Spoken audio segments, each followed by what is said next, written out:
What six NFL teams are bound to have the most improved offenses based on their coordinator hires and potential for the NFL offseason? It's time to break it down right here, right now, as we close another week of Locked On Fantasy Football. Are Locked On Fantasy, your daily NFL fantasy podcast. Part of the Locked On Podcast Network. Your team every day.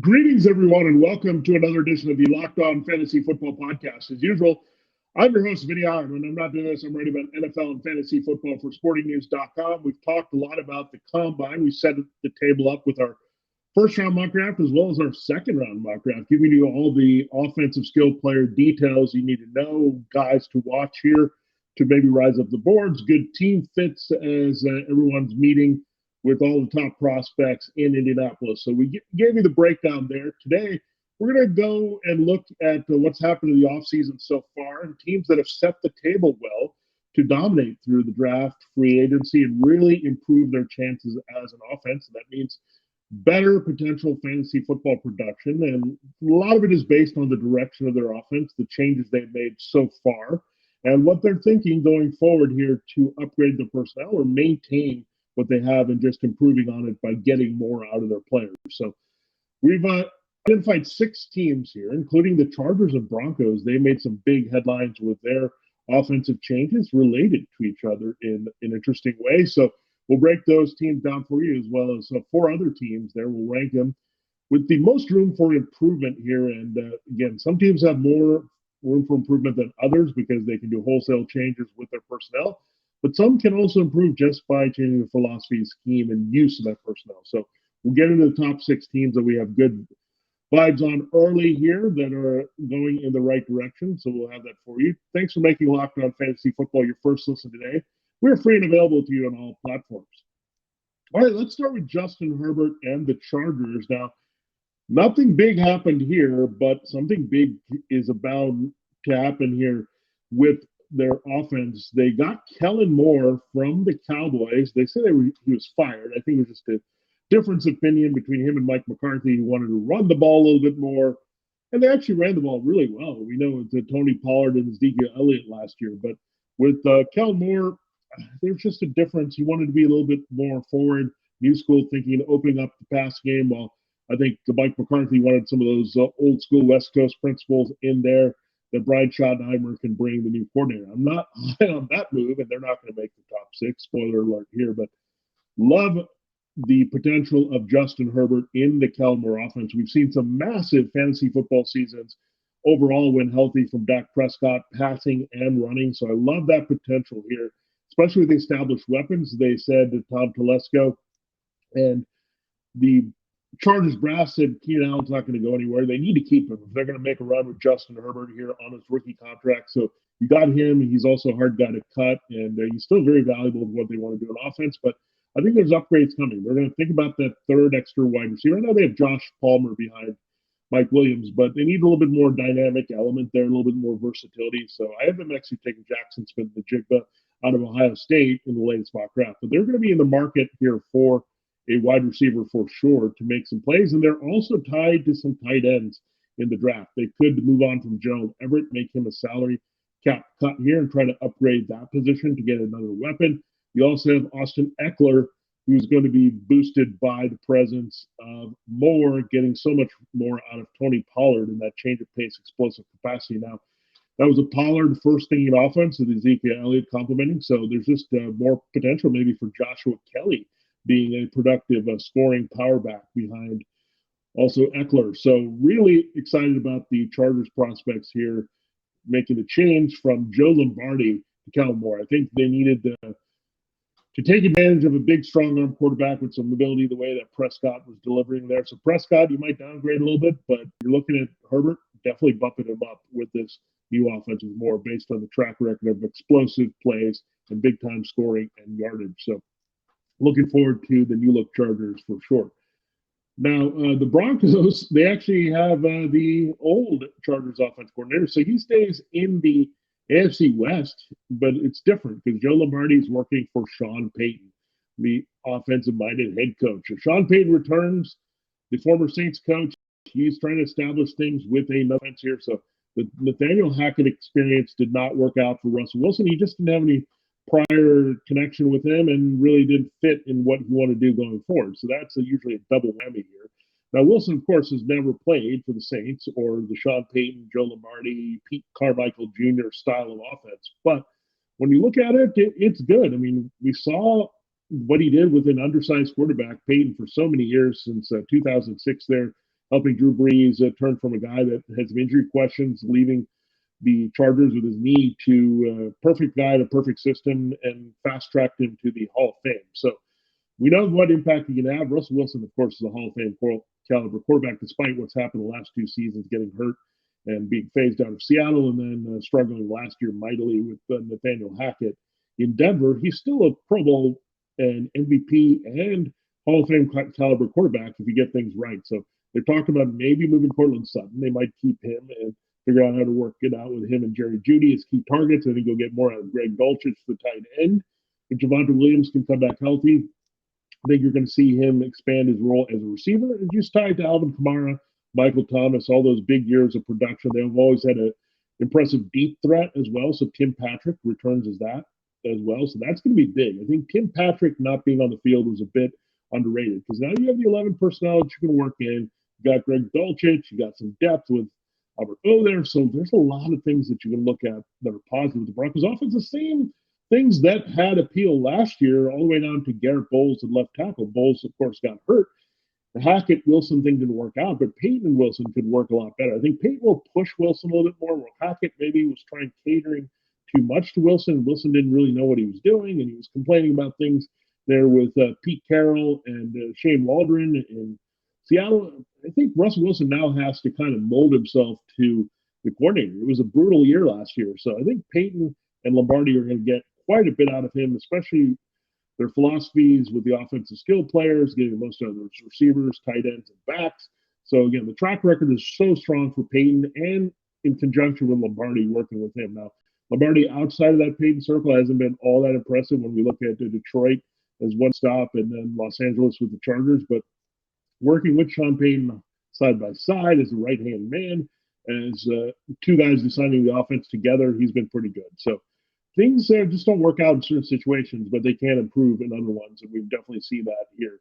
Chargers and Broncos, very good offensive directions here. There's some disappointment for sure. For last year, the Chargers didn't try to get in the playoffs, but it was brutal at the end there. So you look at that, and you look at Denver just falling on flat. So now I think you'll get two coaches in the offensive realm that will push those two AFC West in the right direction as they continue to chase the Super Bowl champion Chiefs in the division.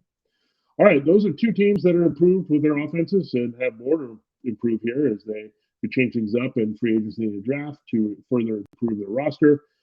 It is a Friday, and it is Lent, so a lot of you are observing it, and we know it's a meatless Friday. And overall with Lent, it's just giving up stuff, things that are kind of not good for you. And really, you can also be disciplined whether you're observing Lent or not. I mean, it has been a new year, so you've been maybe looking at resolutions, but we're now into March, so we've passed February. Mardi Gras is gone. March, it's spring's almost here, so we might want a spring awakening with our health here. So if you're looking for a delicious treat but don't want all the fat calories, then you got to try a Built Bar. That's going to help you through being healthier here. My goal is to eat a little healthier all year long, and it gets tough, but if you want to eat healthier and have something delicious, you got to try Built. And then you don't have to compromise taste. With Built, healthy is actually tasty. Seriously, they're so delicious, you won't think they're good for you. These bars are awesome. What makes Built Bars so good? Well, for starters, they're covered in 100% real chocolate. That's right, real chocolate. And unbelievable flavors you can find. Churro, peanut butter brownie, coconut almond. These are delicious with all that chocolate wrapped around it. I'm not sure how Built does it, but these bars actually do taste like a candy bar.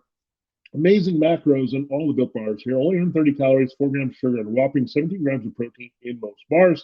Now you don't need to wait around to get a box. For years, we've been telling you to order your Built Bars at Built.com. Now you can get them at your local Walmart or Sam's Club. That's right. If you head to your nearest Walmart today, if you walk to the pharmacy section, you can grab yourself a box of Built Bar. 4-bar boxes of cookies and cream, double chocolate, and coconut puffs are available. Sam's Club is going to offer you a 13-bar box with hit flavors, brownie batter, and churro. You can thank me later. So Built Bars, get them now.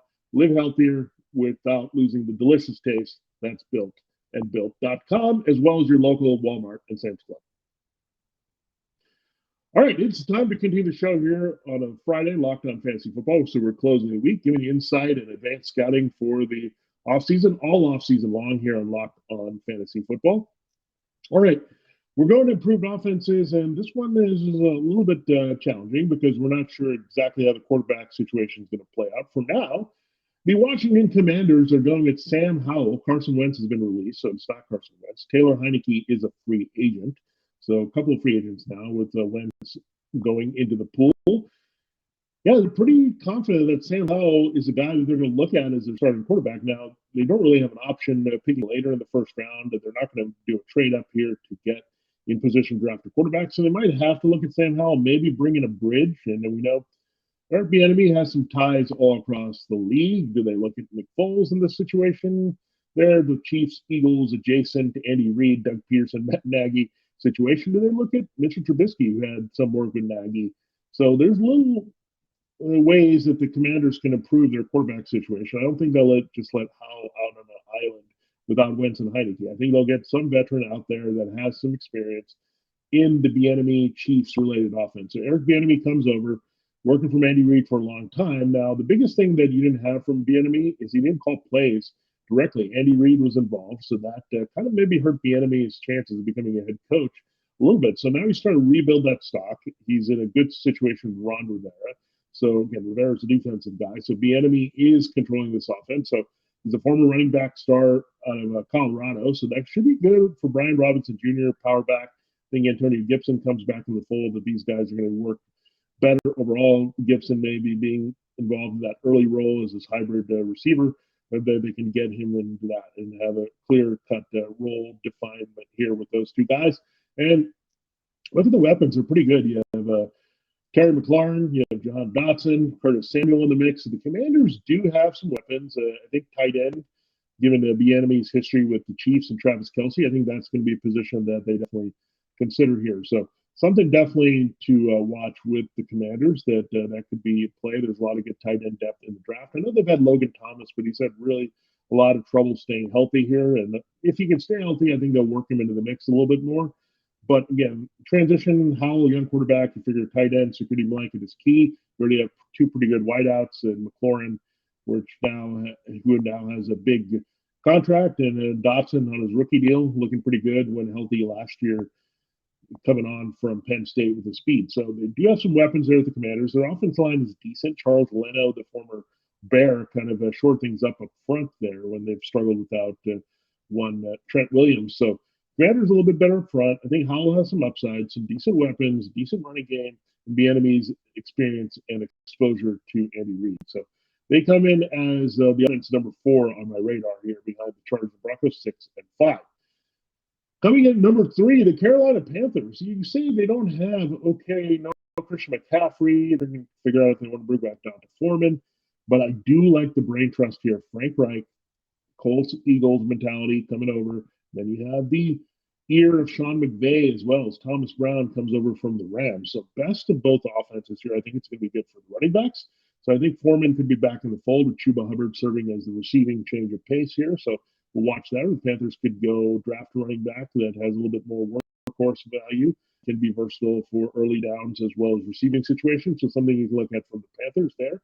I think the Panthers will also improve their tight end situation. I know Ian Thomas and Tommy Tremble has been out there for a while, but a lot of tight end depth in this draft, including Michael Mayer right away in the first round that they can address, or look at Dalton Kincaid later. They have 2 second-rounders now with the Christian McCaffrey trade and getting them one from the 49ers. So they got some flexibility, but I think wide receiver and tight end could be a possibility there, as well as improving quarterback. So we'll see if it's Derek Carr. I mean, Derek Carr, as much as we're not that excited, we know he's going to be an upgrade over Sam Darnold and Baker Mayfield, and they had a couple of years ago with Teddy Bridgewater. So if Derek Carr's in there, that makes the receivers a little bit more legit with DJ Moore. go out and get a tight end. Terrace Marshall Jr. could have a little bit more of an impact here for the Panthers. And again, the running game was pretty good last year. The offensive line not bad with Ike Ekwonu up front. So they're improving up front, got a little bit more weapons and can add to that here with tight ends and wide receivers. Maybe contain and keep that running back to what the running back situation to what it was last year and build on that with Reich and Brown. So I like the brain trust here.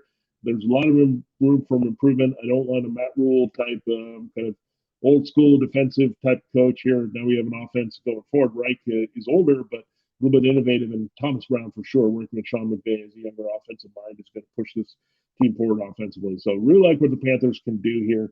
Team we're definitely going to watch for much better fantasy football vibes here in 2023. All right, there you have it. Let's look at two more teams, the Commanders and Panthers related, the Ron Rivera adjacent. So we talked about the Chargers and Broncos from the AFC West with the coordinator comparison here, Commanders and Panthers. We'll close with the last two teams that I think are going to have real potential for most improved offenses here, number 2 and number 1 here on my list. Again, thanks for making Locked On Fantasy Football your first listen. Make sure you're checking out all the great shows on the Locked On Network. Don't forget about Locked On Fantasy Basketball. Great show with Floyd. It's a killer show. I mean, it's a void that really doesn't get covered as much in fantasy basketball, but it's coming on strong here. It's the second half of that. So Floyd, great stuff all around there. So we're proud to be attached to them as a fantasy sister show to that here on Locked On Fantasy Football. So check it out, Locked On Fantasy Basketball. And the network on top of, you can find your top NBA betting action on FanDuel Sportsbook, the official sportsbook sponsor of the NBA, NFL, and of course, Locked On Network. Okay, it is time to close the show and the week here, looking at the top 2 improved offenses that have that potential here in 2023 for me. Coming up at number 2, the Houston Texans. And so they incorporate the 49ers offense. D'Amico Ryans brings over Bobby Slowick from Kyle Shanahan's staff. So that's already a coup. Now you got Dameon Pierce, who can run well in every system. That's great. Brandon Cooks, I think trading him would open it up and maybe get some potential for some more depth in playmaking. The Texans also in the market for a tight end. They picked number 2 and number 12 in the first round. They also have some wide receiver options. Jordan Addison of USC. You got Quentin Johnston of TCU. We talked about Jackson Smith-Njigba. In the second round, you have Kayshon Boutte. You got Rashee Rice. You got Josh Downs. A lot of playmakers there that can help the Texans. So they can be marketed for also Dalton Kincaid, tight end. That's who we had them taking in the second round on top of Addison and rookie quarterback CJ Stroud. So you're going to get wholesale changes in the offense. I think the only real keeper here is Dameon Pierce. Good parts of their offensive line do exist here. So Pierce should have a key role here. They're going to upgrade the receiving core. There are some flashes with Nico Collins, so maybe you can complement a different type of receiver if they upgrade away from Cooks and make that move and get some draft capital in return for him. If not, Cooks is in the mix, and he's been very productive with most quarterbacks and could have some upside there if Stroud isn't there. But Cooks definitely should be on the move here, and you look at the tight end potential they need to upgrade with Jordan Akins and O.J. Howard being free agents. So it's kind of a tabula rasa with the Texans with a new offensive system, clean slating it here with Slowick and some good draft capital. Again, 2 first-rounders. They're the Deshaun Watson trade has given them a haul, so they're set up to really rebuild quickly on offense and kind of make it transition to a reload rather fast here. So the 49er system, it's the easiest to get the most production out of running backs and the blocking scheme, as well as quarterbacks working to the ball with receivers with after the catch. So Texans, I think, will be very improved here for sure. And finally, the number 1 improved offense, I think, is going to be coming here. And don't sleep on the rumors for Aaron Rodgers. If the Jets land Aaron Rodgers, this is an offense that's going to do a complete 180. We'll see if they can dump Zach Wilson on anybody here as a first-round pick that's just really fizzled for them in 2 years.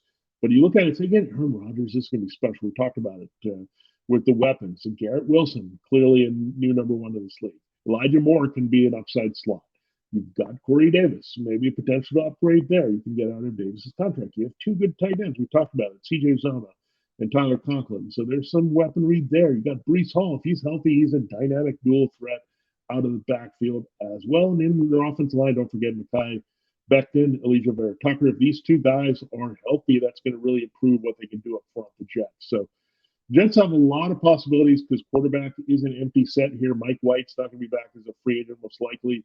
If at most to back up, Joe Flacco is probably going to ride into the sunset here. So Zach Wilson's not going to be the starting quarterback. So they got Derek Carr as an option, a rookie, one of those early picks. But again, the Jets don't have a first rounder because they're still, or beyond number 13, I should say. So 13 is a hard spot here, but I think that's a good spot to take a rookie wide receiver. Maybe a Michael Mayer comes in the mix, and they just, say Uzama and Conklin are here, but we still want to go for best player available with some upside. So watch out for the Jets, but they also could, of course, move that pick as part of acquiring Aaron Rodgers, and then you're sitting pretty with what you have already with the weaponry and adding a real top-flight quarterback. When you really had below to bottom barrel quarterback play, now you'll have top of the league type play, assuming Aaron Rodgers is healthy and comes there. So really exciting stuff to look at these offenses here going forward. All these teams, what they have in common, new offensive coordinators, new offensive-minded coaching staffs in a lot of cases here. The Jets with Nathaniel Hackett. So again, Hackett didn't work in Denver, but that doesn't mean he's not going to work in New York with the right quarterback, that being Rodgers. Again, Kellen Moore may have fallen out of favor in Dallas, but that means he could be a boon here for Justin Herbert. And you look at the Broncos, look, Joe Lombardi didn't quite work for the Chargers, but Lombardi with Sean Payton really sounds appealing for the Denver Broncos. So a lot of interesting kind of cross-mingling, insane amount of offensive coordinator changes, up to 17 in the league here. That's a big, big number, more than half the league. But these are 6 that stand out as offenses that can be really improved based on their personnel and current coaching and schemes and philosophies. So good stuff there all around, and we'll be looking forward to these teams improving and giving us more fantasy football viability in 2023. Thanks again for making Locked On Fantasy Football your first listen every day.